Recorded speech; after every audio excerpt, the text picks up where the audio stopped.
proud member of the Dice Tower Network and a podcast about all things board games that you can listen to in less time than it takes to throw a proper Podiversary party. Board Game Blitz is sponsored by Grey Fox Games. This week, it's our 4th anniversary. First, we discuss a couple games we've played recently, like the Exit, the game series. Then, we look back on 4 years of blitzing across the podcast airwaves, and we get to hear from some of our favorite Blitzketeers. And now, here are your hosts, Ambie and Crystal.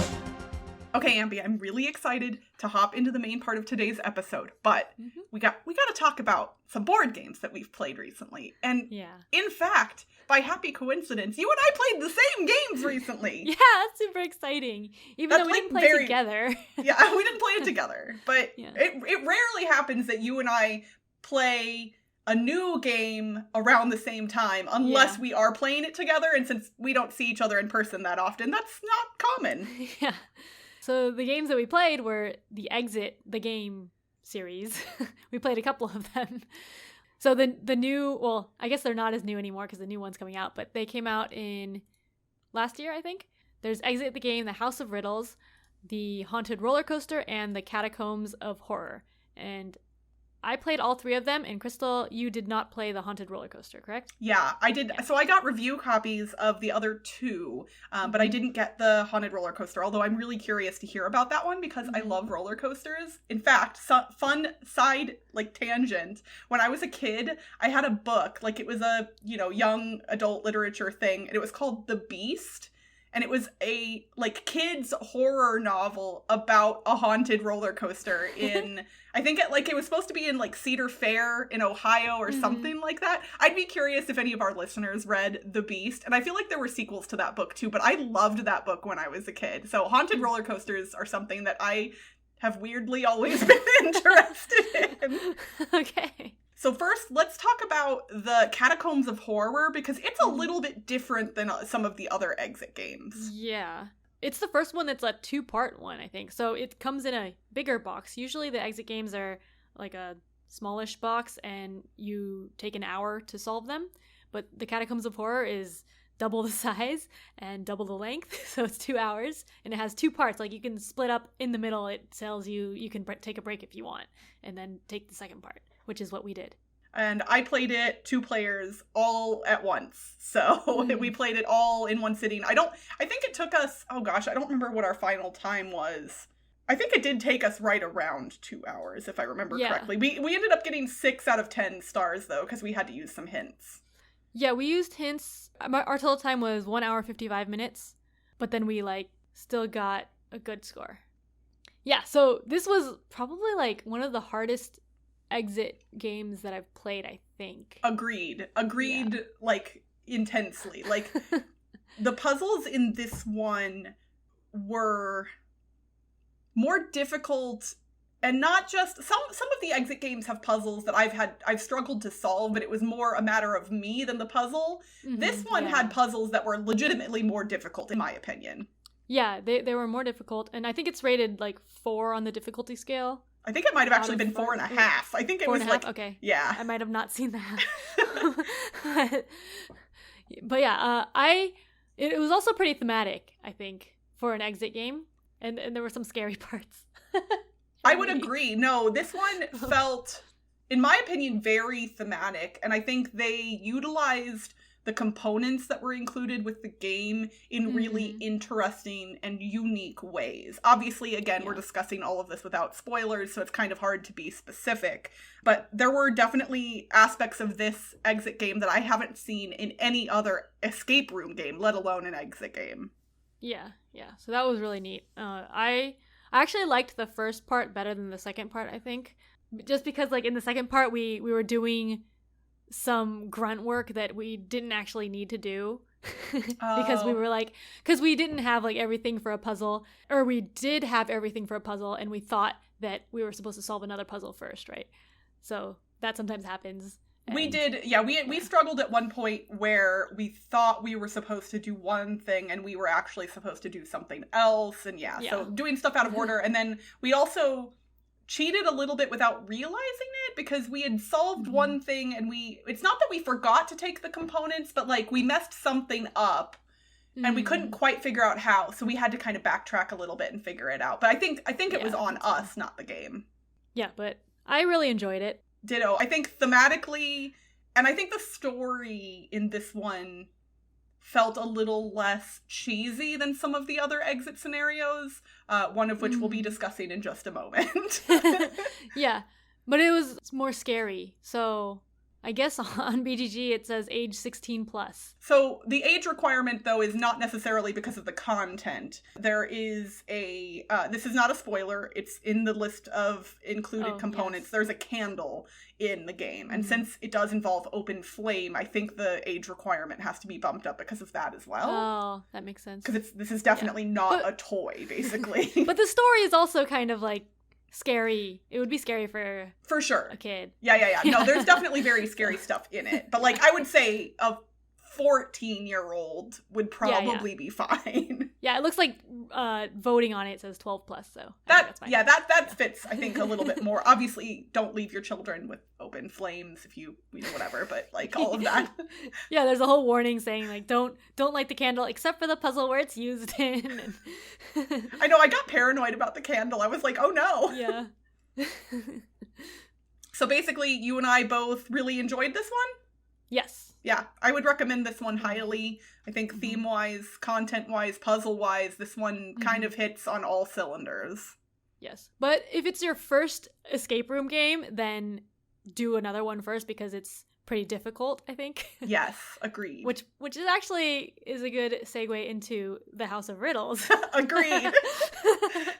This, I think, was rated a difficulty 2-star on their box or something. I believe that is correct. Although it seems like a 1-star.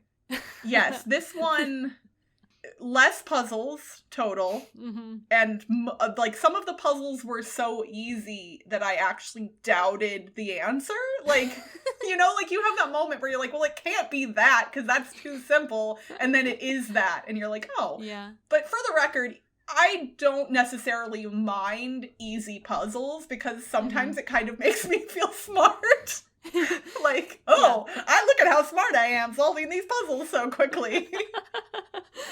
Yeah, so this one, Toby and I played all 3 of these together, so same group, playing all of them, and this one we finished really quickly. I still enjoyed it, though. It was the type of exit game that I don't enjoy as much because it was linear.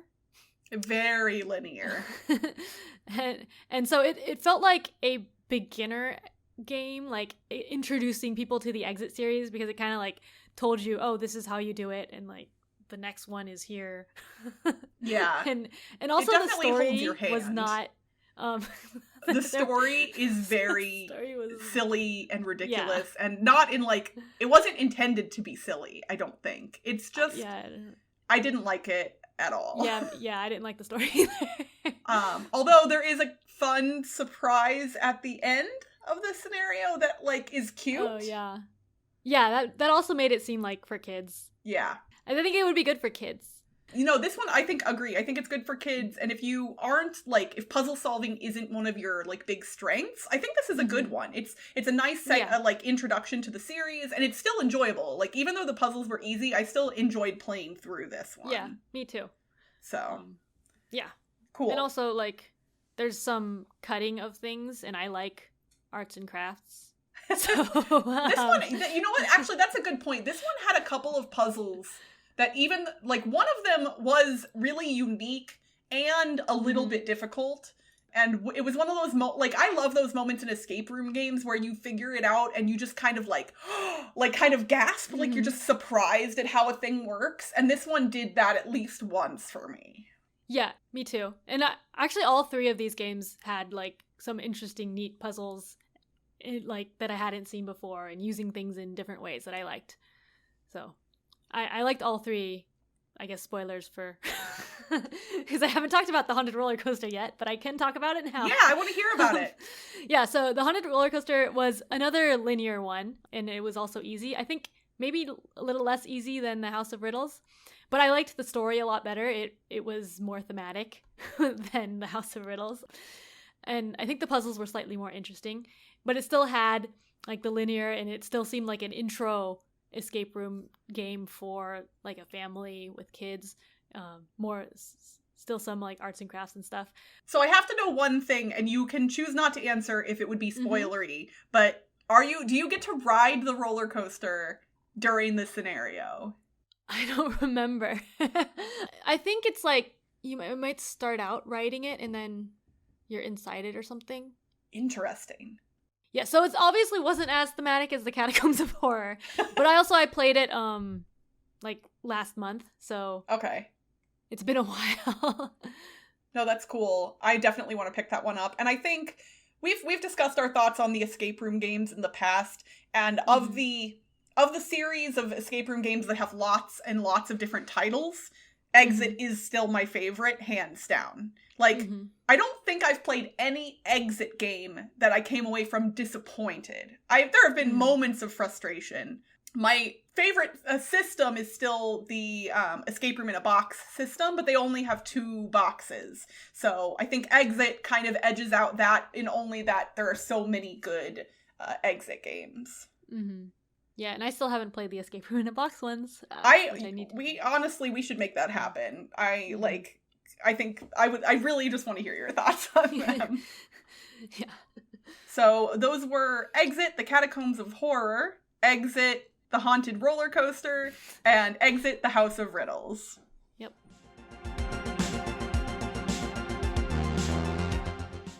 Ambie, we've been making Board Game Blitz for 4 years. I know. Happy anniversary. Happy anniversary to you too. Every year I say I can't believe it, and it's still true, for me at least. Like, it's been almost 5 years since we started talking, because we started talking the summer of 2015. Like, you and I did not know each other at all before that. Like, and now you're one of my best friends, and I love the stuff that we get to make together, and some of the stuff that we make is pretty silly. Would you agree with that? Silly in an awesome way. Yes. Yes. And to that end, we have created something in celebration of our 4th anniversary. What's funny is this is an idea that I came up with how long ago? Like, I feel like it was a couple of years ago. Yeah, I think it was at least a couple years. Like, so Ambie and I both love song parodies, obviously. I'm a Weird Al Yankovic fan. Ambie is a beautiful singer and does lots of Disney and board game related song parodies. And I love musicals. Ambie does too. And the musical Rent is one of my favorites. So, like, a long time ago, I was like, oh, we should do a parody of Take Me or Leave Me from Rent. And, like, we're fighting about the types of games we like to play. And Ambie kindly took over helping me write the lyrics at some point. And guess what? Over on our YouTube channel right now is a music video for our parody of Take Me or Leave Me. It's great. It's honestly, it's really, really fun. So please go to the Board Game Blitz YouTube channel right now. Like, I would never tell you to leave one of our episodes. Well, I would maybe sometimes tell you, but like, legitimately go watch it right now because and then please click the share button, share it on Twitter, on Facebook, on wherever you share things with people. I want as many people as possible to see how ridiculous it is. We made fools out of ourselves, and I am so excited for everyone to see that. Okay, so did you watch the music video? Are you back? Did you see it? Did you love it? Is it great? It's great, right? Okay, we can hop into the rest of the episode now. I'm glad you enjoyed it. Thanks for stopping and doing that. Hi, this is Future Ambie here. We forgot to mention in the episode, but we're also going to have a karaoke night to celebrate our anniversary. So on May 30th, on our Twitch channel at twitch.tv/boardgameblitz, we will be streaming starting at 6 p.m. Pacific, I believe. We'll be doing karaoke night, and you all can join us if you want. It will be using Twitch Sings, which is a singing program. We might be streaming during the day too, just other random stuff. We're not sure yet, but keep an eye out on our social media to see updates on that. So come join us for karaoke on May 30th.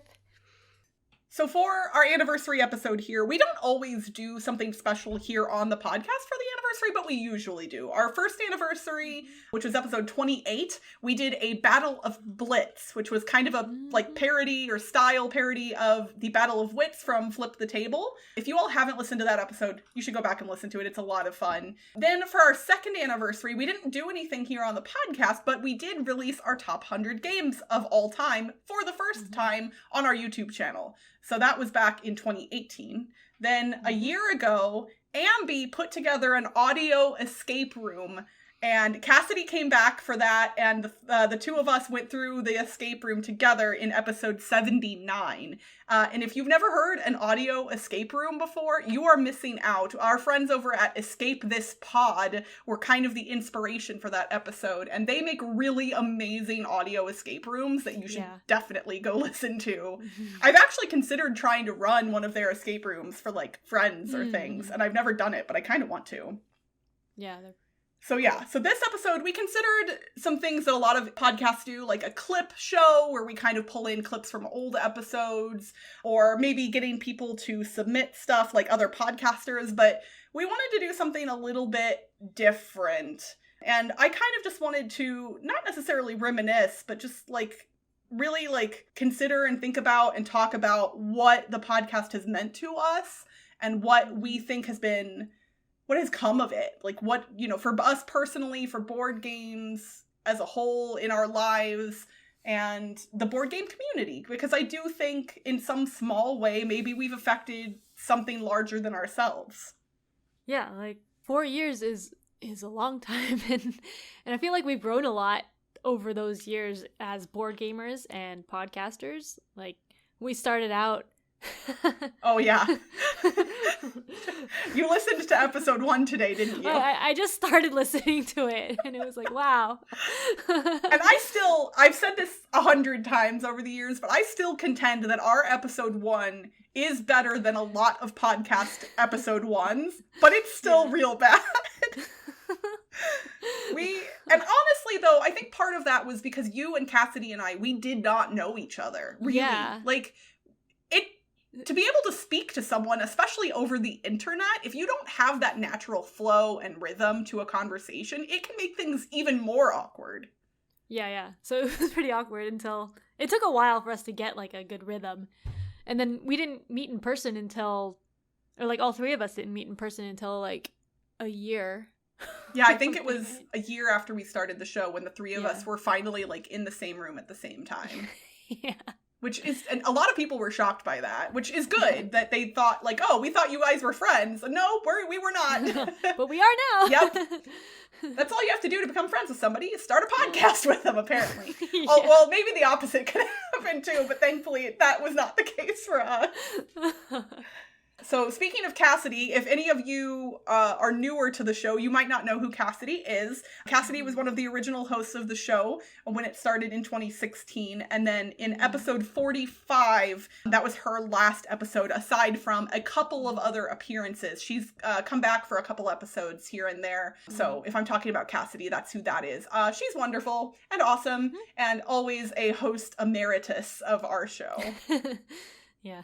So some of the more meaningful episodes that we've released over the years, I kind of wanted to give a little shout out to. I made a larger list of episodes that I think are really neat, but I think we've touched on some serious issues and some topics that not all podcasts cover, and I'm really proud of stuff like that. So some examples of that, episode 49, we did global gaming. We talked about games that are surrounding or from other cultures, not in America, and I think that's a topic that doesn't get discussed enough, and honestly, I would like to talk about that more here on our show. Episode 51 was titled Influence and Responsibility, and we talked about board game media's responsibility to consumers of media and what our kind of ethics were in how we podcast, and especially us getting a sponsor for the show. We wanted to make sure everyone understood what that relationship was about. And honestly, Gray Fox Games has been such a wonderful sponsor for us,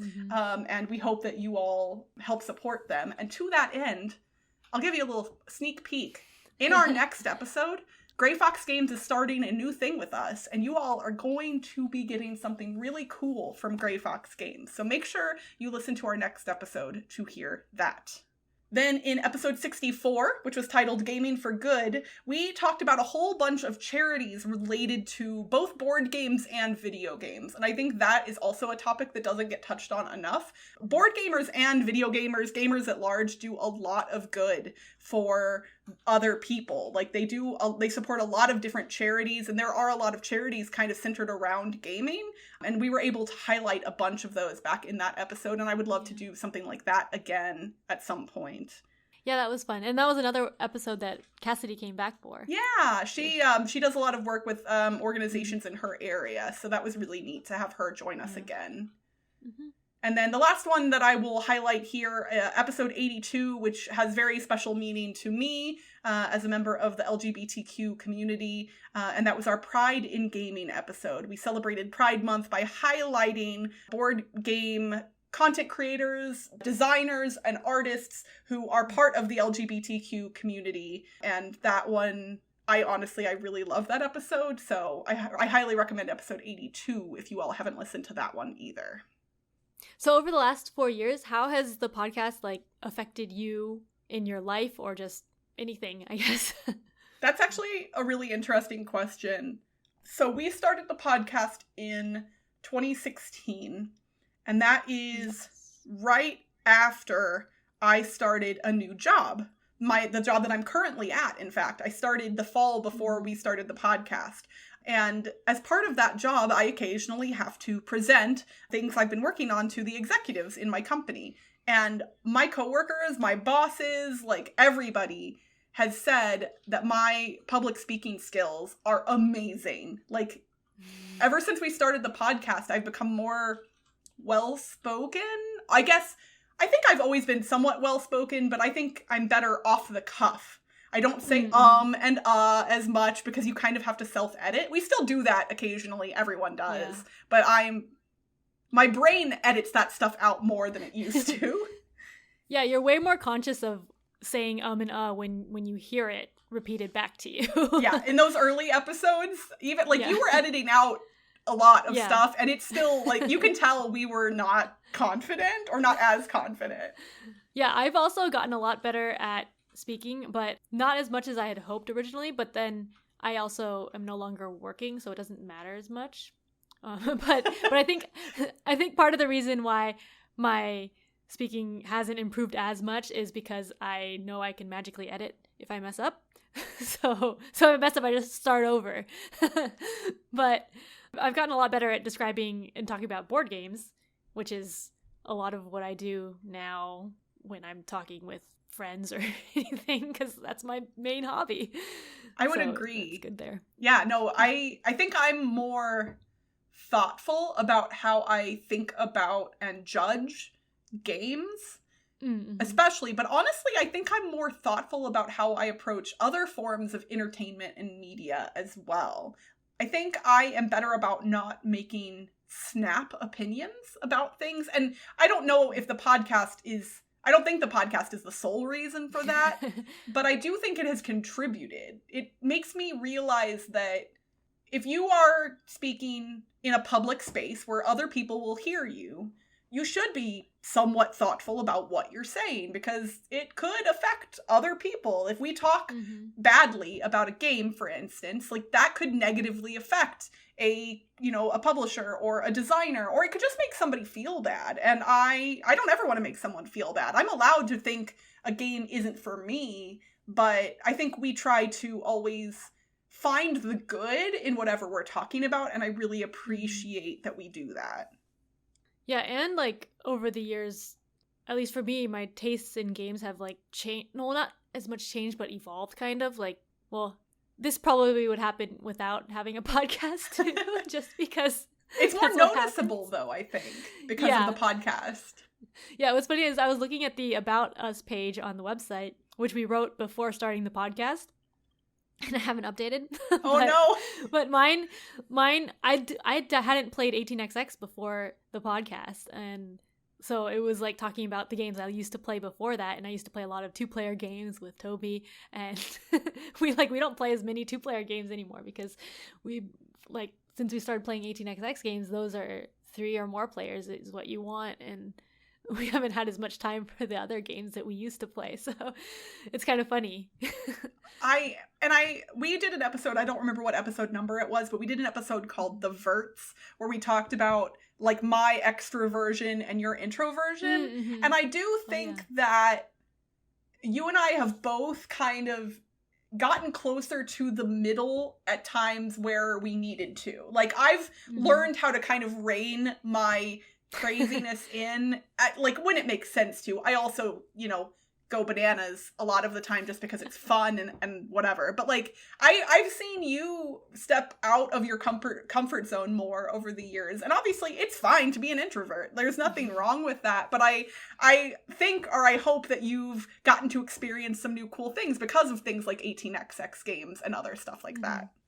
And with the podcast, we've, like, met a lot of people. So, for me, one good example is going to conventions were very different for me before the podcast and then like after the podcast because I still used to go to a lot of conventions. Yeah. Now I'm like a minor celebrity or something. But I think part of that is also because we do video content too. So then people know what I look like. Because with just podcasts, like still people have recognized our voices. Yes, multiple times.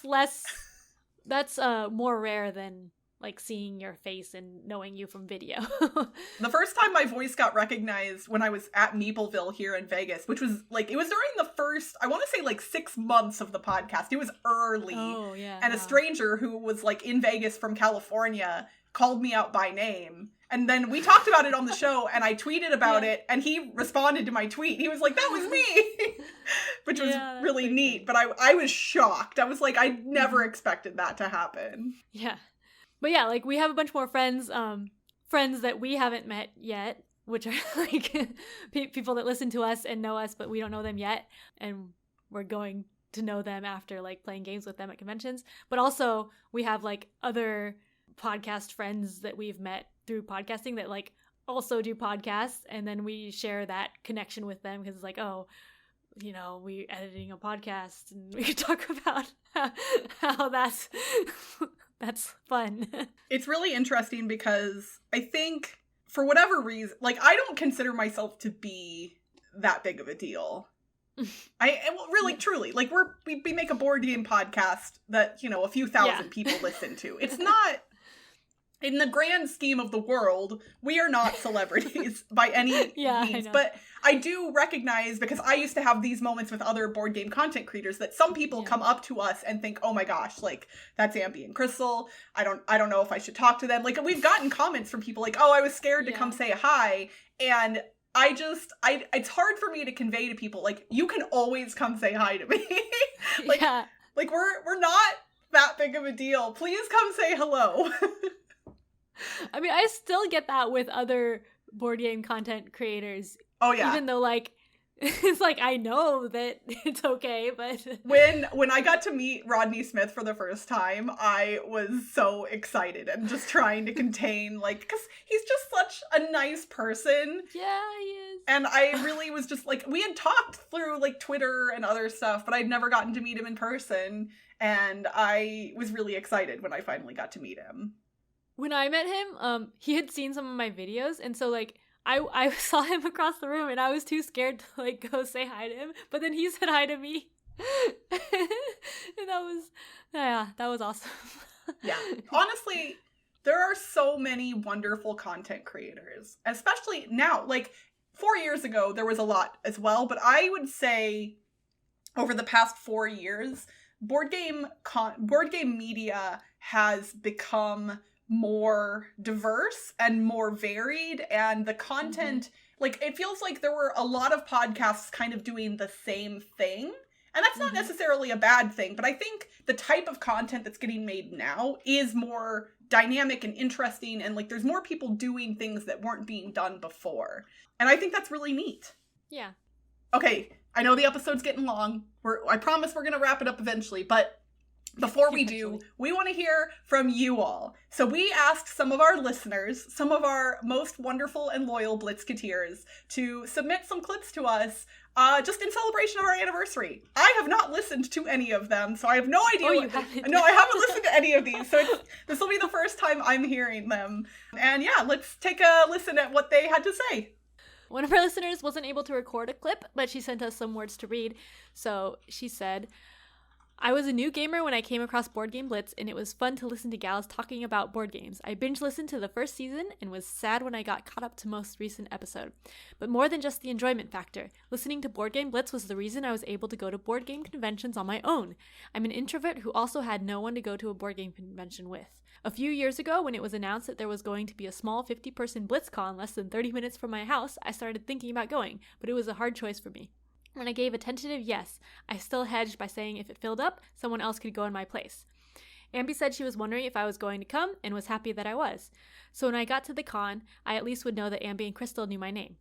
It was still somewhat scary for me, and I had to be a bit patient sometimes when waiting for someone to ask me to play a game, but it was a really fun time which propelled me to go again the next year when it was a bit bigger and finally to give me confidence to go by myself to Dice Tower West, which was the best gaming experience I'd ever had. I even got brave enough to pull a game from the library and put up a player's wanted sign. Thanks, Ambie and Crystal. Oh my gosh. That was from Adrian. Oh, Adrian. I love that so much. And we didn't even mention that we did BlitzCon for 2 years. Like, we had our own tiny convention for a couple of years, and we've gotten busy enough and other things that we haven't been able to continue it. But maybe at some point in the future we'll be able to do something like that again.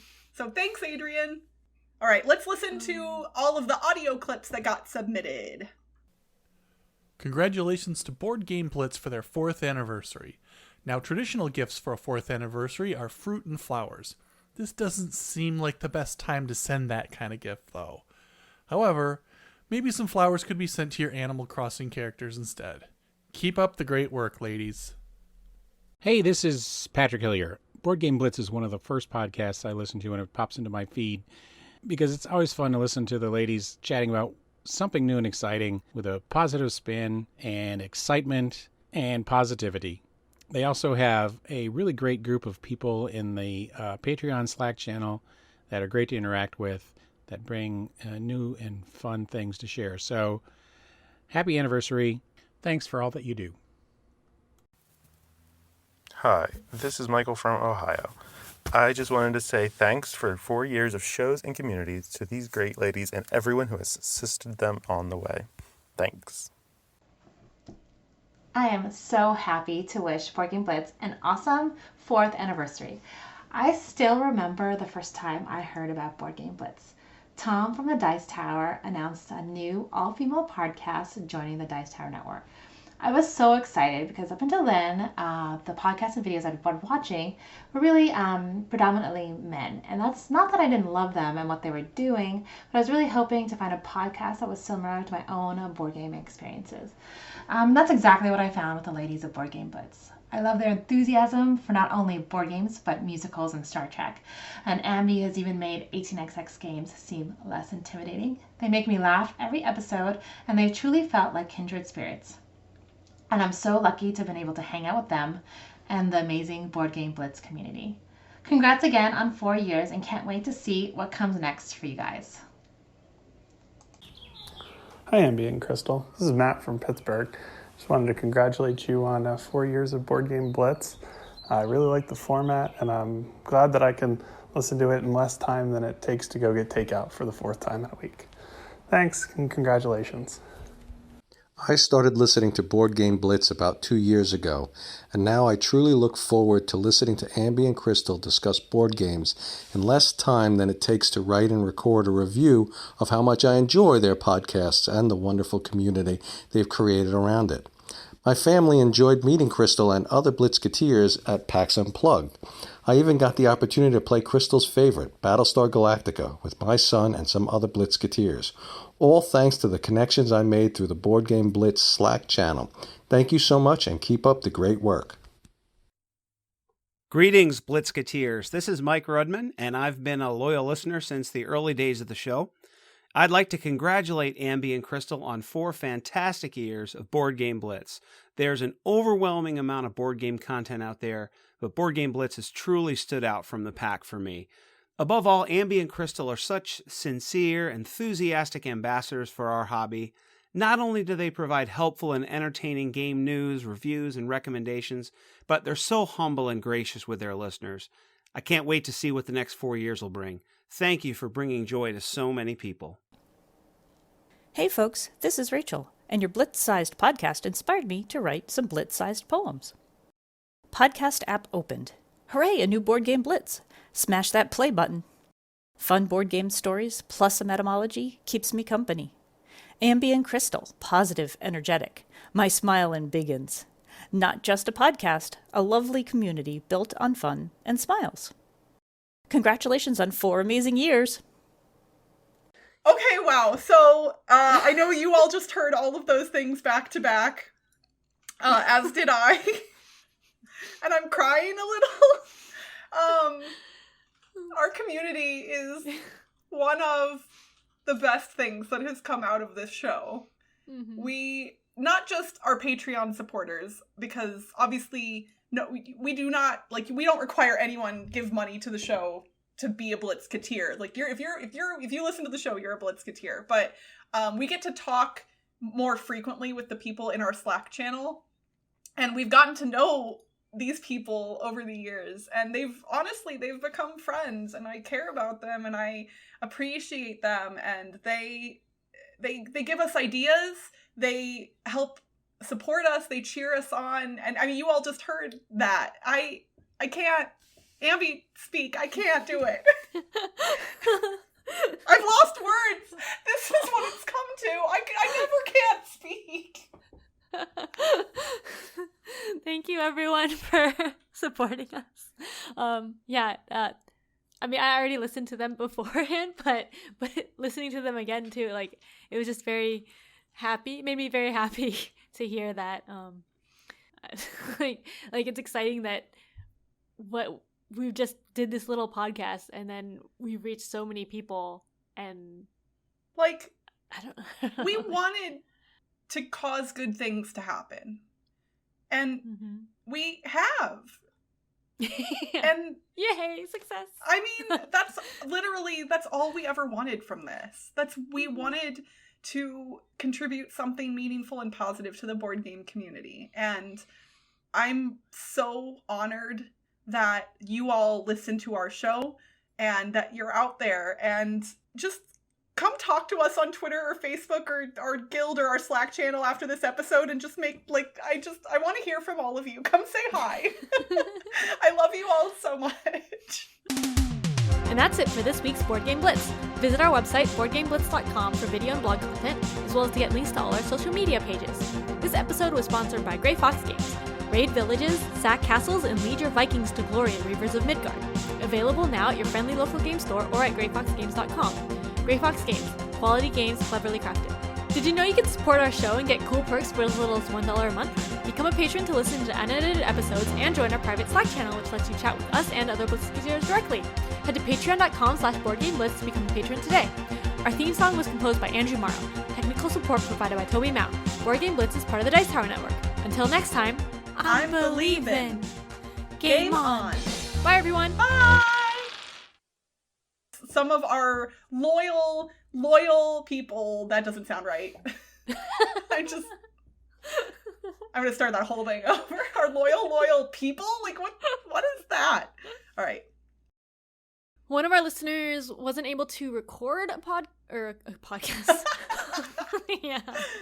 We asked all of our listeners to make their own podcast. But she sent us some words.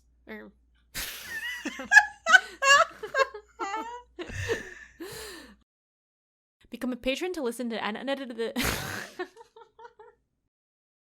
Hello and welcome. Well, I don't know what I said. It wasn't welcome. It was like welcome. Welcome.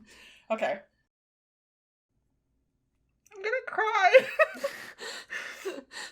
I still have more. Okay. Okay. Why is everyone so wonderful? complaining about? No, I'm not. It's too much. Okay, sorry. Okay, last one. It's time for the alliteration puzzle. Last episode, we asked you to retheme a 2-player game with camels for someone who is going for a casual run, but keeps hopping off the ground. What game was that, Ambie? That was Jumping Jogger Jaipur. It sure was. And we are going to say, we're going to end the alliteration puzzles with this episode. We haven't gotten as many answer submissions recently, so if you all like the alliteration puzzles at the end of the episode, you should definitely let us know, and then we'll bring it back. But we're gonna remove this from the end of the episode, because you can listen to the bloopers. That's good enough on its own, right? I don't know. So that's it, folks.